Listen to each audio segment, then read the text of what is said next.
is either you're relying on government grants or you're relying on university grants. You won't necessarily have the money you need to kind of fund your own research. Yeah, so currently, in just the 6 months of operations, we have over 50,000 users. It was really three strategies that we use, for kind of explosive growth.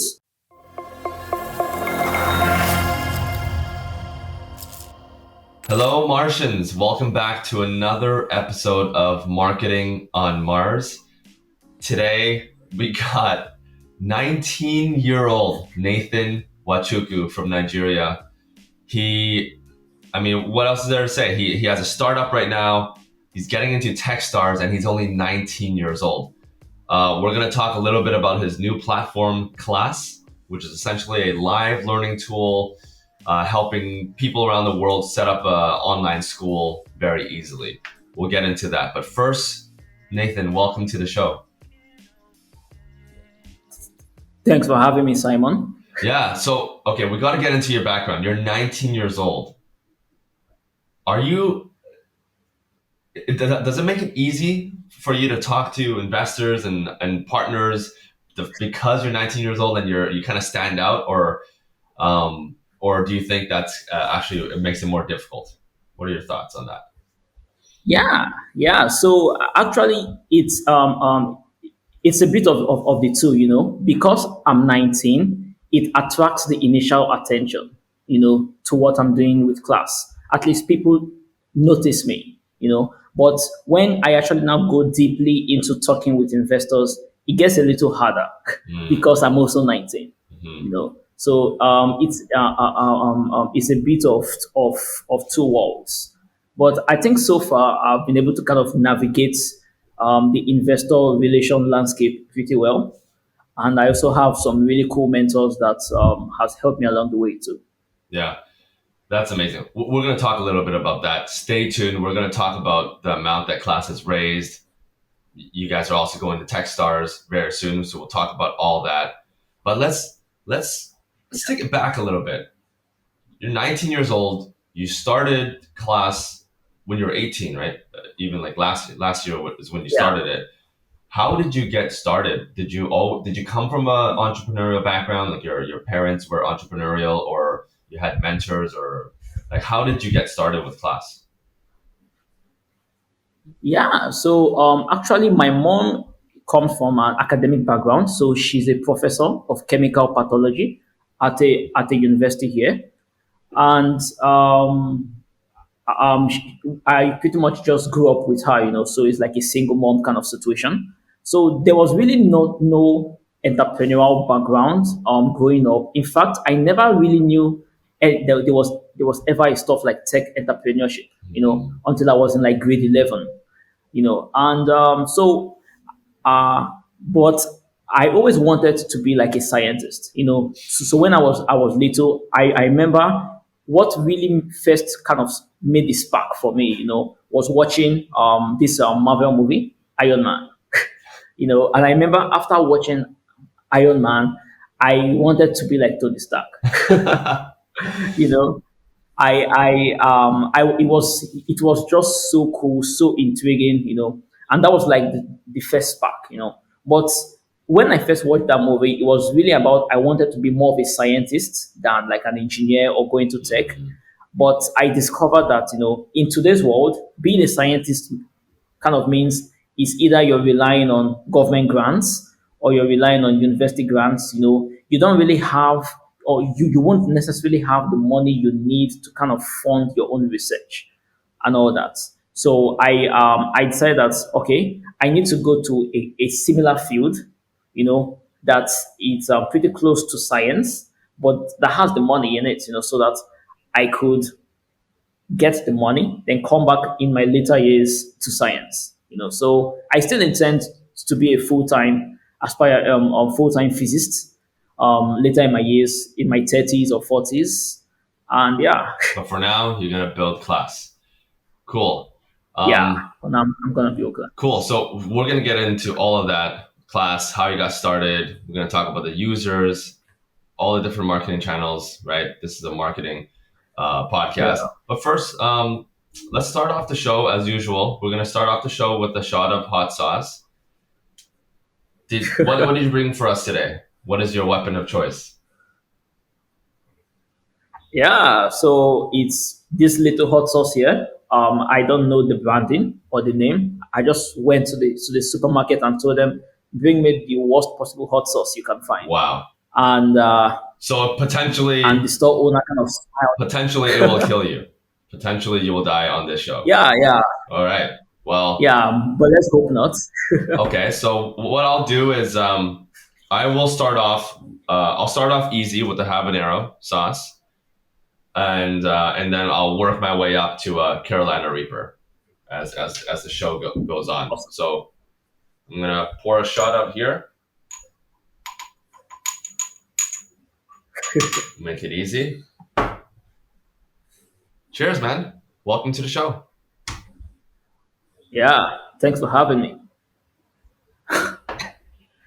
Oh, wow, that is terrible. Ah, Oh, that is a lot spicier than I thought. Oh, my face is getting red. My face is actually turning red. wow. Whew. All right. Okay, yeah, that definitely got me. Now we can get started. All right. So just in a couple of sentences, tell us a little bit. Tell us what Klas does. Yeah, so Klas is the operating system for live cohort learning. So we kind of simplify the messy logistics of life learning globally. Our platform allows creators and institutions to create, monetize, manage, and host engaging live classes at scale. Okay.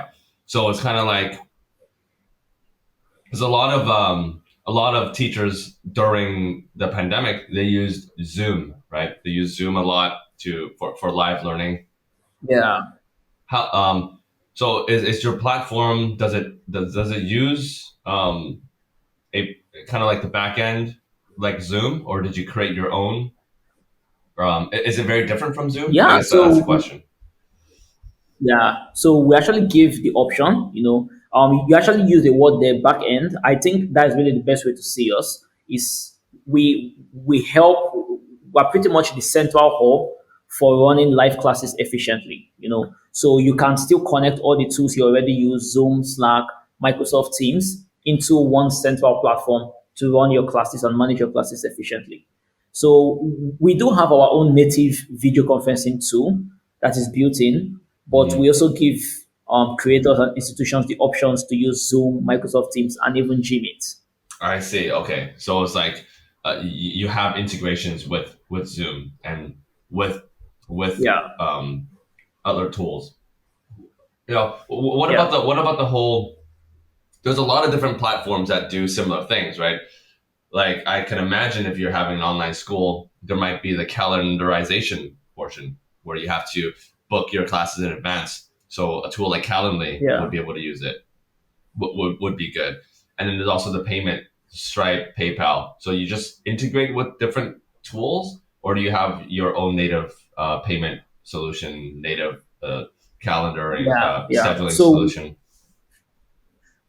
Yeah, so in terms of the other aspects of life learning, of the life learning experience, the payments, the scheduling, the student management, the community, class reminders, all that is natively built into the platform. So Mm. the only aspect of class where we kind of are flexible with it and we allow for integrations is really in the class hosting experience, where you can select the location of your class to be anywhere you want, Zoom, Gmeet, our own tool, Class Live, and Microsoft Teams, yeah.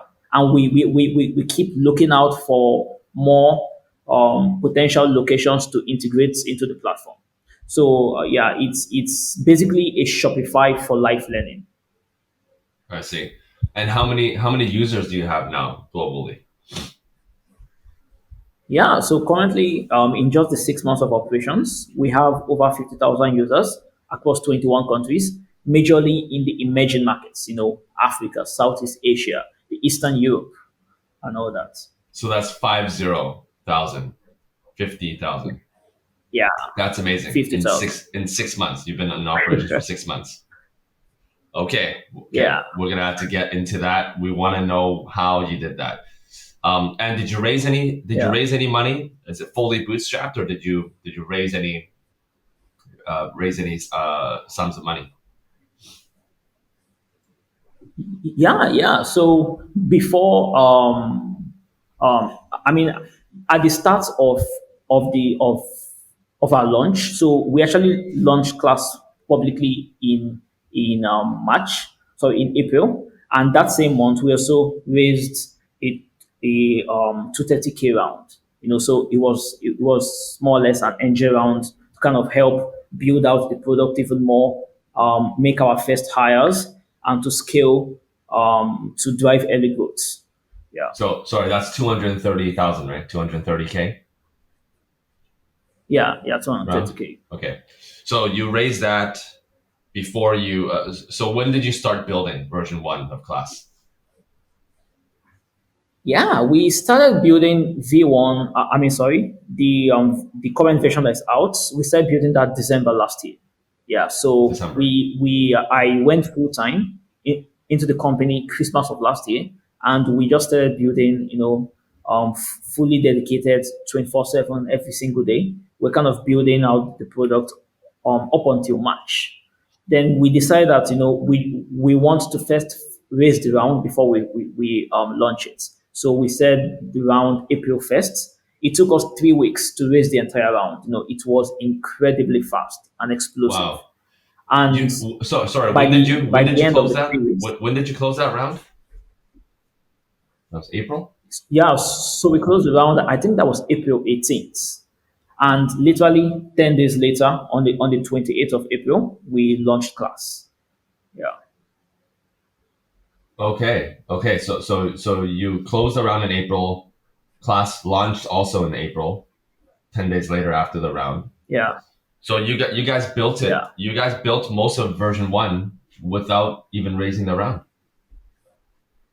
right? It was Yeah, all yeah, yeah. I bootstrapped. mean, yeah, it was fully bootstrapped, and the bootstrapping was really just about $700 that we used to bootstrap version one, which was Wow. all the money that I had, all the money that I had saved for like university stuffs and all that, for my pocket money.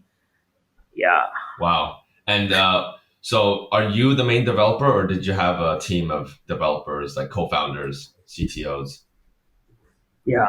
So when I started, it was me, my co-founder, who is the CTO. He took care of more of the cloud infrastructure and all that. Then we had two other devs that we actually hired. One was the major designer, or our very first designer, and the second was also a backend. So I actually worked on more of the design and front end, while my co-founder worked on the backend infrastructure. I see. I see. So Yeah. now, at which point did you guys? I mean, in just 4 or 5 months, you guys have acquired 50,000 users. How Yeah. did you guys do it? Walk me through the first 1,000 users. How, like, what channels did you use to get so many users? Yeah, yeah. So it was really three strategies that we used, for kind of explosive growth. The first was that Class was inherently viral, and what I mean by that, it's similar to kind of like a Calendly like viral loop. Let's say you're a creator, and I'm part of a student.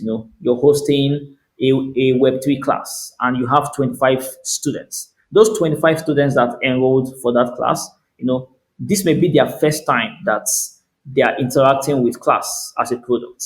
you know and out of those 25 students, two or three may love the experience so much that they go on to teach something else. Hmm. They sign up to teach something else. Like one of them may go on to teach French, another may go on to teach maths, another may go on to teach, coding or software engineering. And it was really that kind of viral loop that we saw, right from day one. Really, it was really just inherently viral from from day one. And we really saw this especially with the tech-oriented classes,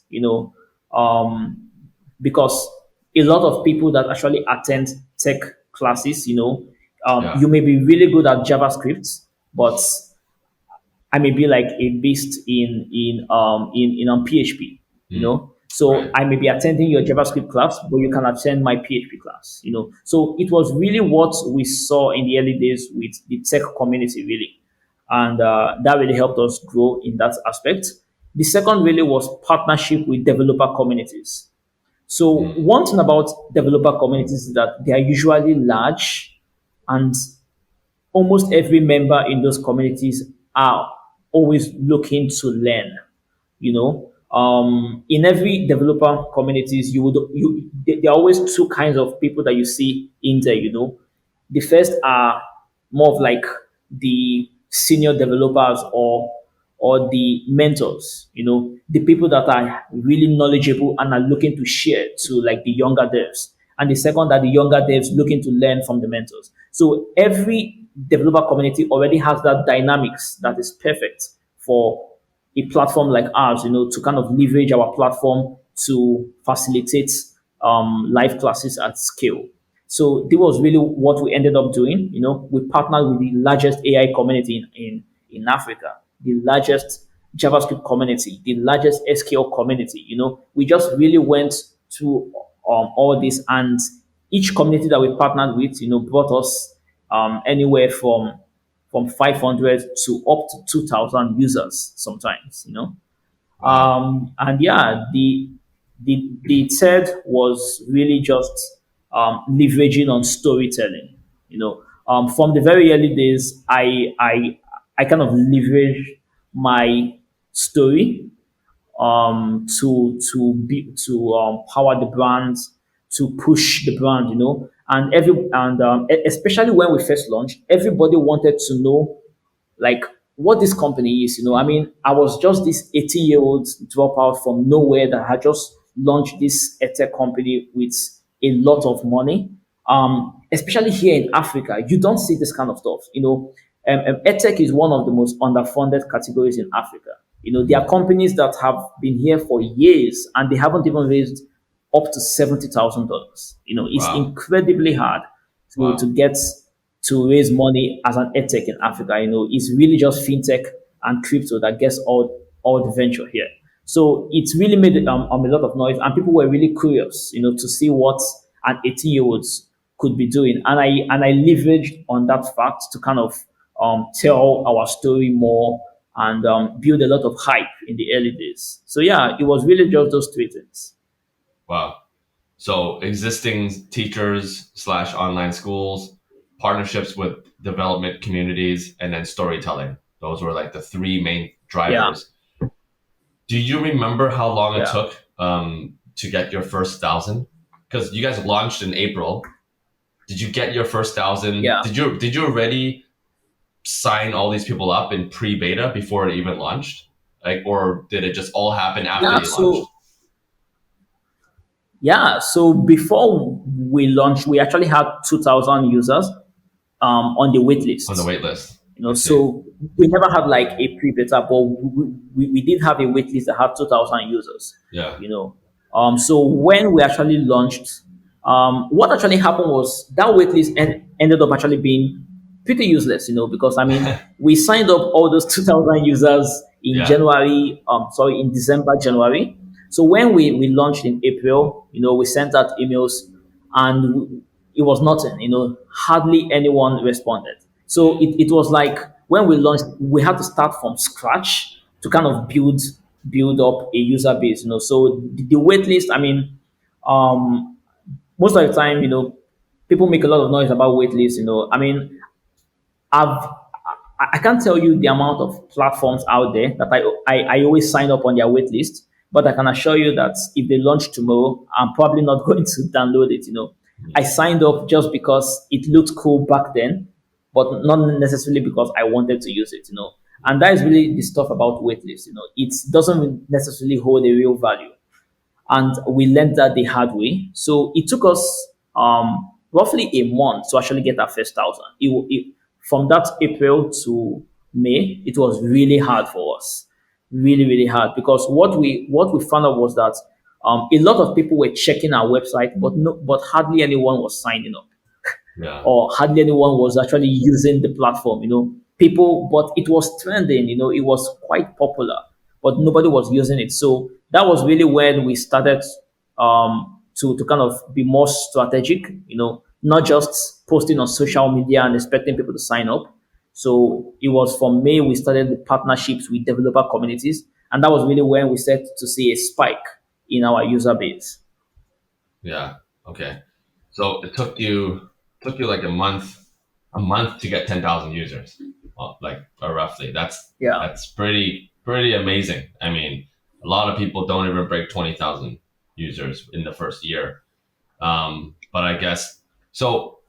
Did you focus on your geographic region first? Like, because you're from Nigeria, did you focus on schools and communities in Nigeria first, and that's what helped you grow? Or did you go for the biggest community, regardless of location? Was there like a location that you focused on first in the early beginnings? Um, no, no, no. We were just really looking for like anyone. So class was built with with a global focus, really. So uh, I mean, you can host a paid class, and right now the only restriction is that we can only support dollars, crypto, and our own local currency, naira. We are still trying to roll out more currencies. So unless you're hosting a free class, you can actually use class to host a paid class. Yeah. But we leverage that, so we have a freemium model, and we kind of partner with communities, not just here in Nigeria, not just here in Africa, but in other countries too. We partner with Omdina in Pakistan. We partnered with Alida School in the US. So these were some of the partnerships that we kind of strung up to really Yeah. run to hit the right numbers. I see. I see. So now that you guys have raised 230,000, um like what is that what is the focus with that now? Are you using that to essentially I know you guys are going to Techstars, which that's happening soon. Are you spending a lot going to different conferences? Like what's the best use of that money right now that you've raised? And yeah, maybe we'll start there. Okay, yeah, yeah, yeah. So the first focus really was on hiring. So for a platform, of rather for a company like Class, we it needs a world class engineering team.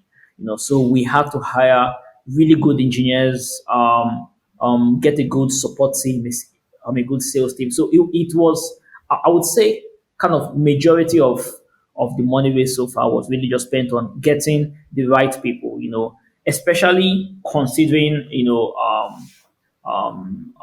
looking at operations, sales growth. Personally, I only have ideas, but I don't necessarily have the experience. Hmm. So I need to kind of work with incredibly way smarter people than I am to actually hit the milestones that I want to achieve. So that was really most of what we spent. We have only run ads once. We have not spent more than $500 in ads, and we even stopped that. We found that it was really just a waste of money. You can grow more organically than just throwing money on ads. And we currently don't have any physical office, so we're a fully remote company. We have employees as far away as India, Kenya, Ghana, and here in Nigeria. And yeah, so really our only expense is really just on the server costs and on salaries. Yeah. Okay, I see. Okay, so no ads. Social is SEO, right? You do a lot of organic stuff on your website.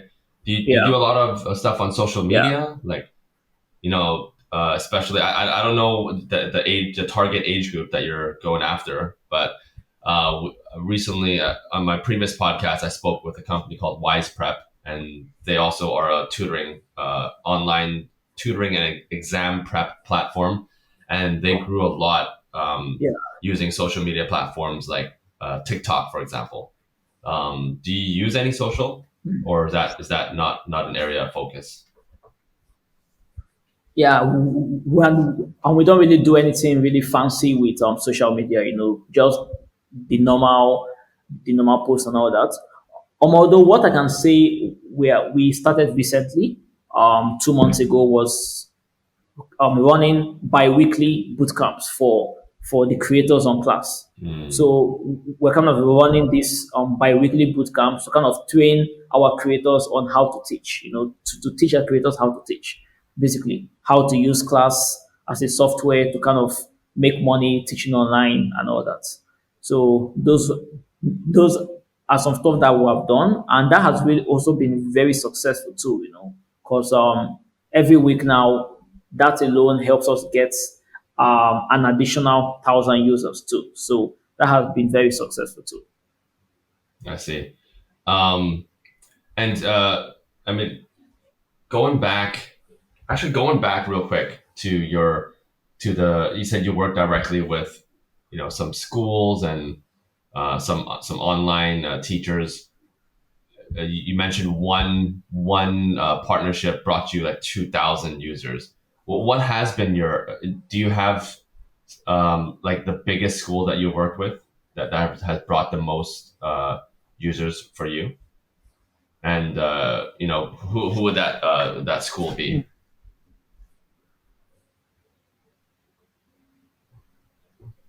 Okay.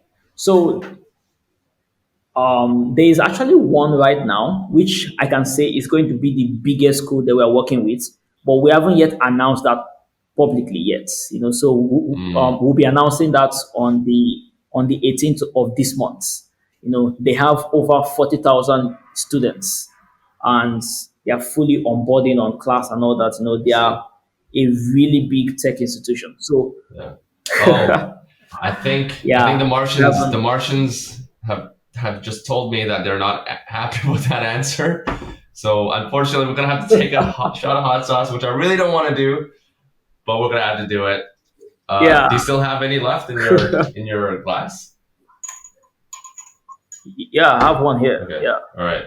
Cheers. Ah, The wow. Martians Okay. are tough. Cheers too. Wow.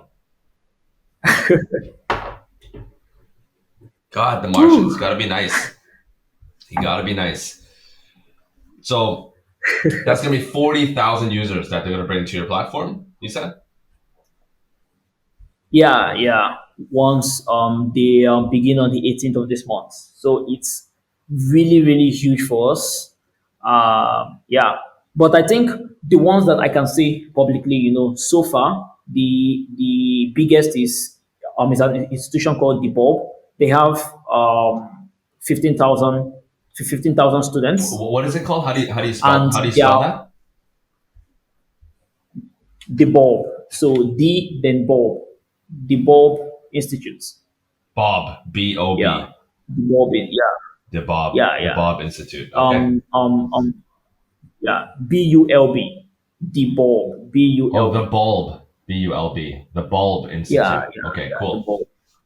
Yeah, cool. yeah. They're one of the biggest tech institutions here in Africa, and we were able to close the partnership with them September. So it's been a very exciting one for us. Very fruitful, and we're looking to see how we can even kind of collaborate in other ways too. Yeah, Yeah, but I think this month, in terms of partnerships, this November is going to be our most exciting. yeah, Outside the one with the 40,000, we're also having an upcoming government partnership too. yeah. Yeah, which also I can't say which government yet, but that is this partnership is going to bring hundreds of high schools onto Class here in Okay, Nigeria. So that is really huge for us. okay. Yeah. Well, I think the Martians were okay with that answer. So there has been, I haven't heard anything from them yet. So that's good. So it seems like the biggest channel of growth for you has been through partnerships. You mentioned Yeah, yeah, you mentioned that you had some mentors that really help you out in the area of business.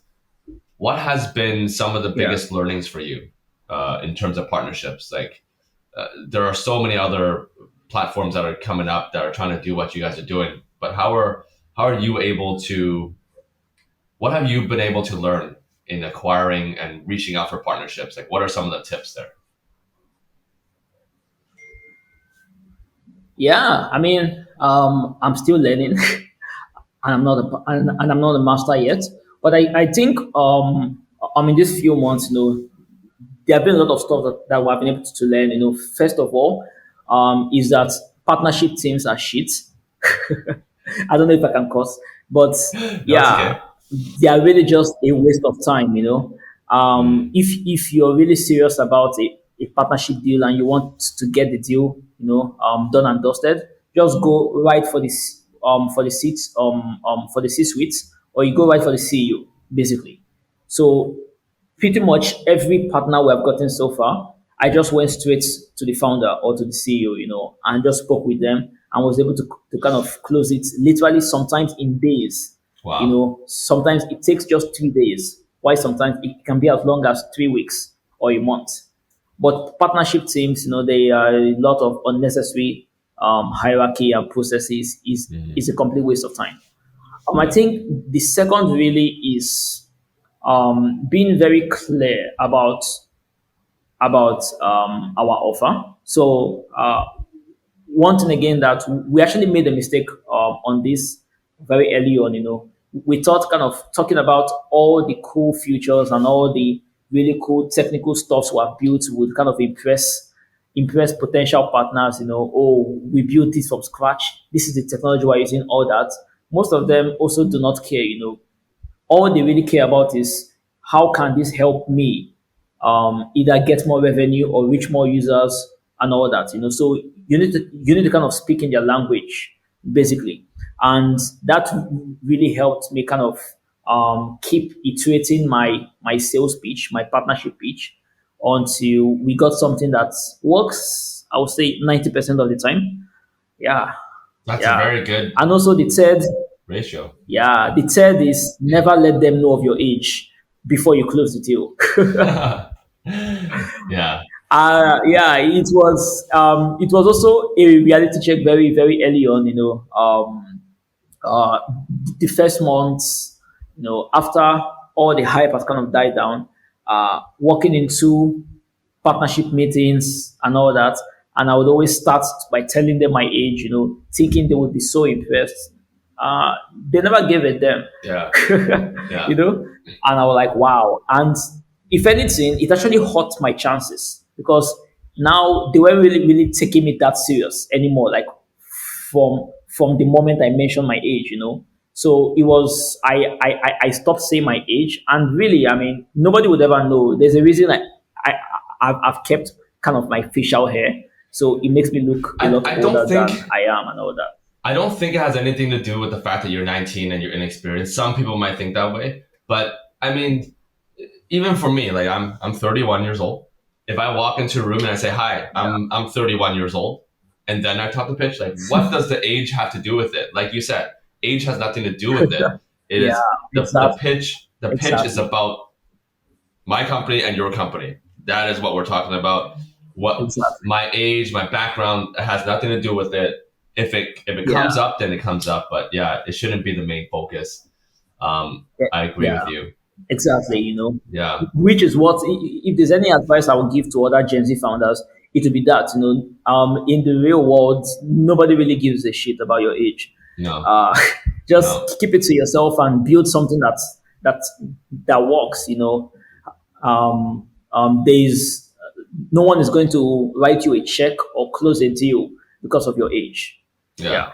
And on that note, aren't you guys doing another fundraising round right now? You're doing like a seed round or a pre-seed or whatever. Yeah, yeah, yeah. So we just recently started a a pre-seed, looking to raise 1.5 to actually double down on our enterprise growth. So to onboard more institutions, hit a million users in the next 12 months, and officially launch in India. So those are really the three target points for us, basically. And 1.5 yeah, it's million. been going great so far. That would be fantastic. Yeah, So another fundraise. Um, and yeah. are they led by angel investors, VCs, anything that you can disclose here? Yeah, so right now we're actually trying to kind of mix it up. So far, the highest portion of the round is actually being led by our own customers. We have Oh, three of the institutions that we're working with that are investing up to 40% of the round, you know, and that has been really exciting. that's a So good there is a sign. lot of strategic investments coming in from the institutions that we are working with. And I mean, that tells a lot about how much they really love the product. Hmm. So it's been very exciting to see. Yeah, Then the rest is angels, and we are really just targeting on just bringing in one or two major VCs. I don't really like filling my cap table with a lot of VCs. It creates a lot of confusion down the line. Yeah. yeah. So actually, before we leave, we want to just kind of dive a little bit deeper, or me personally, for selfish reasons, want to learn a little bit more of like, okay, so like about the partnerships, because really, you don't call yourself an expert, but being able to close so many partnerships that brought in so many users, you're definitely doing something right. So when you're reaching out, there are different types of partnerships, right? Like you said, it's all about the benefit to the other side. You have partnerships with developer communities, and then you also have partnerships with probably schools, right? And you have to Yeah. approach them differently. So when you approach the schools, what is your pitch to them versus your pitch to the developer community? Because they're very different. They have different things that they Yeah. benefit from. Yeah. Give us a little sense on how you Yeah. approach that conversation.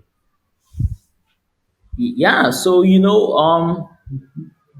the thing with class basically is that we have several use cases, and each of these use cases have several needs. For example, for a developer community, they would only want, or rather the need that they would want from our products would be how can they help their developers to monetize their knowledge, or basically facilitating trainings in the community for the younger developers. Mm, So that was what we really discovered a lot with the community trainings. Most of them were typically free or very cheap, because they were not really after making a lot of money, but rather more about the impacts, impacting the young developers. How can they facilitate more trainings? Yeah, so that was what we found with the communities. With the institutions, they are really just looking for a platform that makes it easy for them to manage the classes.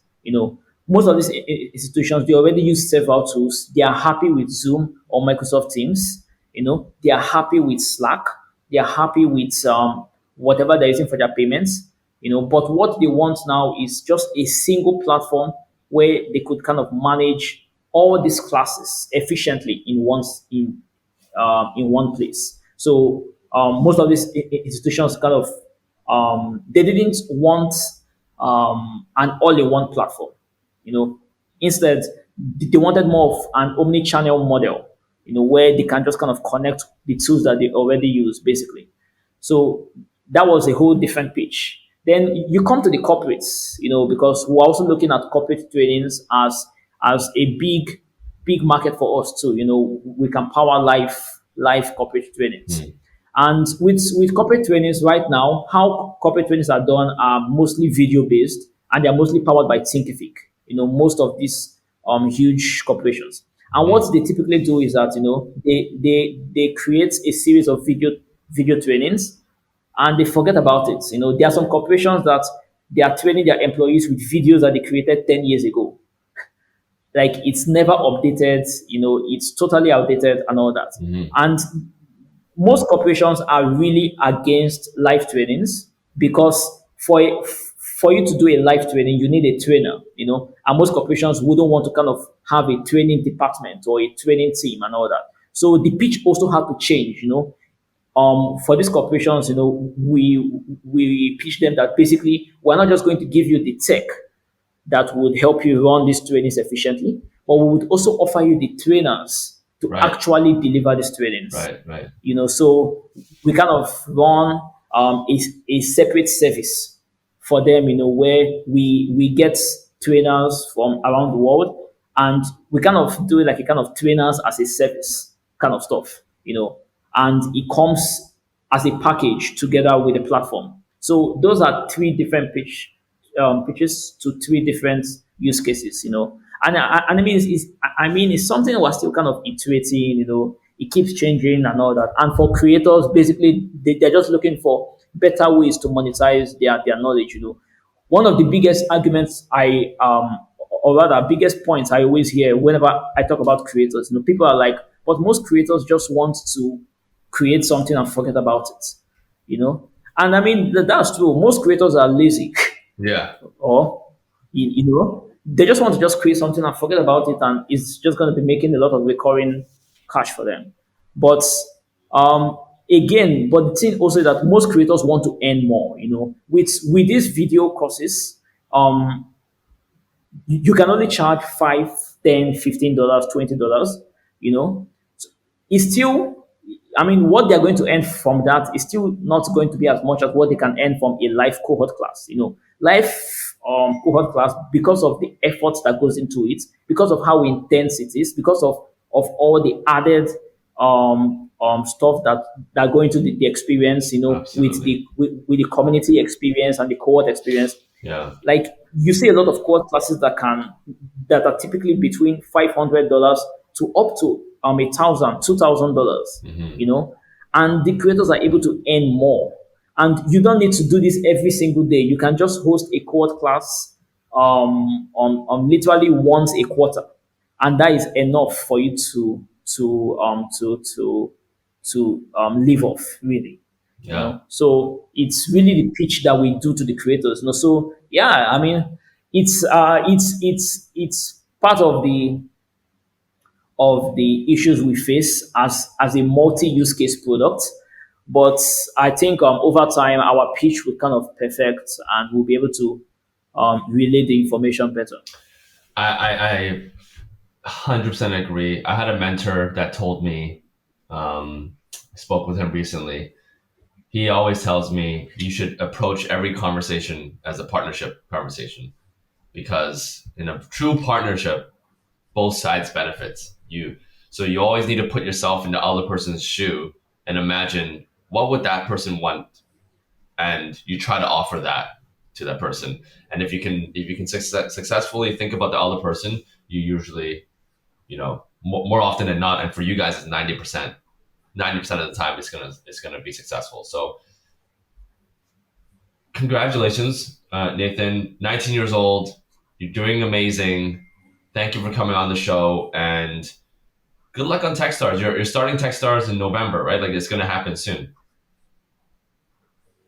Yeah, yeah. So yeah, we got into Texas, Toronto, in September actually, and actually it has already started. So um, we had some visa issues, but we'll be meeting up with the rest of the batch later this month. So what Nice. Texas have been doing is a kind of hybrid experience, so that people that have not yet come in will still be attending all the programs, virtually and all that. Yeah. Yeah, it's been really, really fun.